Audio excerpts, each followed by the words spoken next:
Hi everyone, my name's Becca and welcome to my YouTube channel. Today I found a tag about OCD, which I have suffered with since I was 12, and I thought I'd go through some questions and sort of give people a better insight into what living with OCD is like. So let's get started. So a little bit of background about me, because it's not covered in the questions. I've had OCD since I was 12, I'm currently 20, turning 21 in July, and I've had therapy, CBT for it, and I'm currently on medication for it. Yeah, I'm not the most qualified to give this advice, and if any advice is given in this video, I'm not a trained professional and this is just from my personal experiences. So if you feel like you have OCD and are really struggling with your mental health, then please do get checked out by a professional, because like I said, I am not a professional. So the first question is, what are your biggest obsessions and compulsions? For me, my biggest obsession and compulsions are surrounding contamination and germs. So it'll be hand washing, did I touch this thing? Recently it's been like checking the doors are closed. So yeah, that's kind of the top three. The second question is, what was the first obsession or compulsion that you ever had, in brackets, that you remember?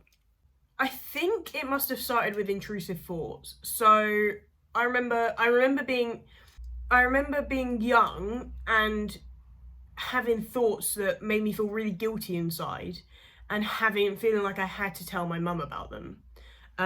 So that's probably the first one that I remember, but I didn't really attribute it to OCD. So the one that I remember that I attribute to OCD was, again, around the time that I was 11 or 12. It was Halloween, and I went into a public bathroom, which I don't do anymore, and I wouldn't touch the handle to exit the bathroom, and that is the first time I've ever remembered sort of not wanting to touch anything for fear of contamination. The third one is, what is your favourite intrusive thought that you've ever had? I don't really have a favourite because they're not very fun, but I do enjoy, I don't enjoy it but I think the ones that are like the most almost like funny are the ones where you're literally watching yourself wash your hands, like you're washing your hands and your brain goes, did you wash your hands? And you're like, there's literally soap on my hands. Yes, I have washed my hands, and then you have to wash them again. The fourth question is, when were you diagnosed with OCD? Which I touched on in the introduction. I was diagnosed when I was 12, I believe, because I remember that Taylor Swift's Red album has come out at that point. Next question is, have you always had OCD, or did it come later on in your life? So like I said, I was diagnosed when I was 12, and I've always, I feel like I might, from a very young age, I feel like I have had OCD. As a kid, I used to hoard, I still do hoard quite a lot, but I wouldn't want to throw away little pieces of stuff that were very clearly not important to anyone else, but just in case. I couldn't pin down why I wanted to keep these things, but I just did. And so I think from a very young age, even though it didn't manifest itself in the way that it has now, I probably have always had a part of OCD. Have you done any therapy for your OCD? If so, what kind? So like I said, yes, I did when I was 12. I had CBT, which is cognitive behavioural therapy, and it's quite a common type of therapy for treating anxiety and OCD. And I think I did that for maybe 6 months or so.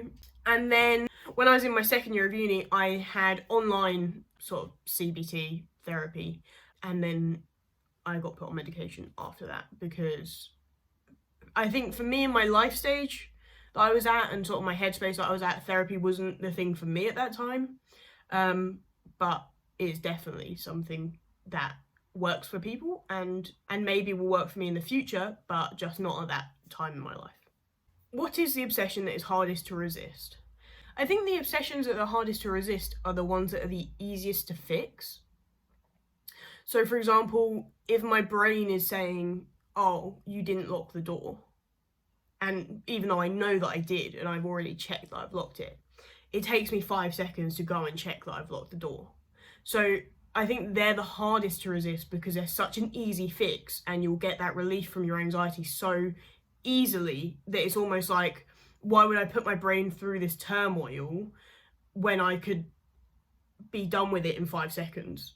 And they're the hardest to resist, I think, for me. And then the next question is, what is the obsession that is easiest to resist? And I don't find any of them easy to resist, personally.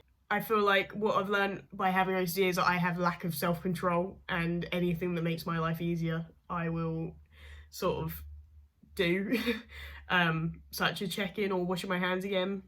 I think potentially sort of there comes a point when you're, for example, washing your hands, there comes a point where you have to stop. You may have had an intrusive thought or obsession a few times saying you're not washing your hands, you have to wash your hands again, and you'll do it. But there comes a point where it's too much, and you know you've washed your hands, your brain is just trying to tell you that you haven't. And so I think that out of all of them is probably the easiest to resist, because you have to stop washing your hands at some point, and you know that if you keep going, your brain is just going to keep telling you that you need to wash your hands. So yeah, in a sense, I think that would be the easiest to resist, sort of the last one, because that is the one that you end up resisting. What are some of your coping skills that help you when your OCD is too much to handle? I don't know.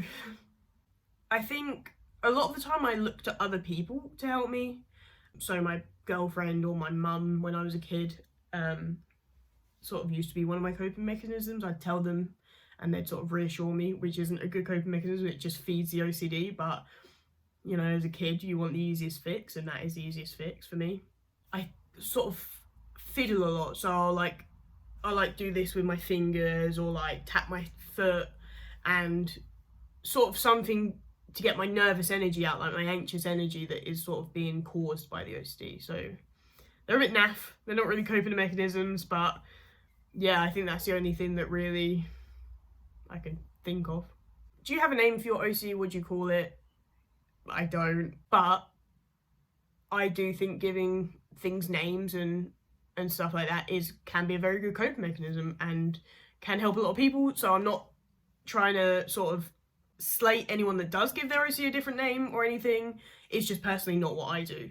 And I think because I've lived with it for so long, and I'm a lot older now, I think it's just something that's almost a part of me at this point. And so just calling it my OCD is the easiest. What do you picture your OCD as? I, again, don't really picture it. Maybe like thinking about it now, maybe like a shadow. Kind of shadows over my life. It stops me from doing a lot of things that normal people do. An example being like, I don't go to public restrooms. So one time on a night out at uni, it was a bar crawl, and I Ubered back to my flat during the night, went to the toilet in my flat, Ubered back into town, and met them at the next bar. Because I wouldn't use a public restroom. So that was maybe like, well, first off, that was like 20 quid, and also like half an hour to an hour of my night just wasted because I wouldn't use a public restroom that everyone else can use. So yeah, probably a shadow. Tell me a time when you thought back against OCD and won. I went to a Maisie Peters concert, and you can see there, that is the poster. And it was, we drove, and it was an hour away from home, and it was in London, so a nightmare of a drive. And there was no way that I could get back to my house to use the bathroom. And we had got there maybe a few hours before because we wanted to go for dinner. And I sort of had a niggling feeling that I needed to use the bathroom.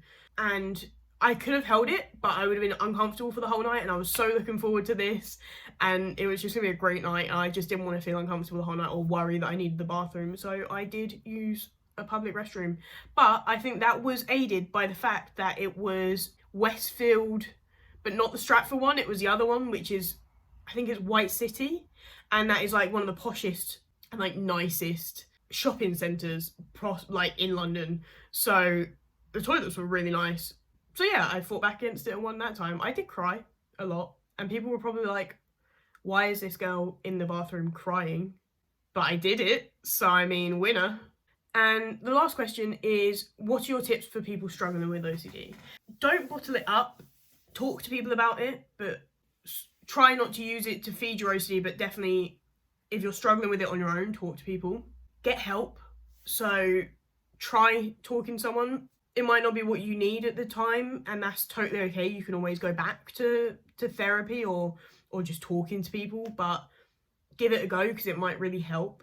It will help you understand your OCD a lot better, and I think that is something that's really important when you're suffering from it.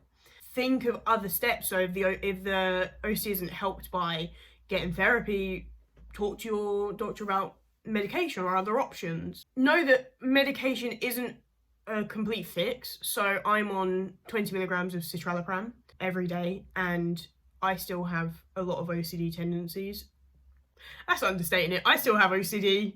I still struggle with it. I still have to check things. I still have fear of contamination. So yeah, it's not a fix, but it might help your anxiety levels. So if that's the route that you want to go down, just I think the biggest tip is talk to someone and discuss your options and what will work for you best in your life stage. And just remember that what works for someone might not work for you, and that's okay. You don't have to struggle forever. I know it feels really hard now, and it is really hard because I still feel like I'm going to struggle forever, but there will come a point in your life where you sort of snap yourself out of it, and I'm not there yet, but I am working towards it. That was the last question, and that was quite quite a lot for me to talk about. I don't really talk about my OCD very much, so yeah, but I hope that helped people.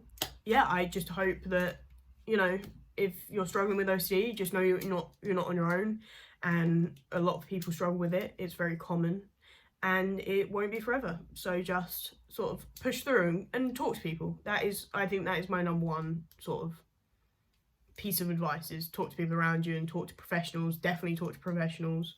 Sort of get the help that you think you might need. So this tag was done by someone called Kat Hashway, and I will link it in the description.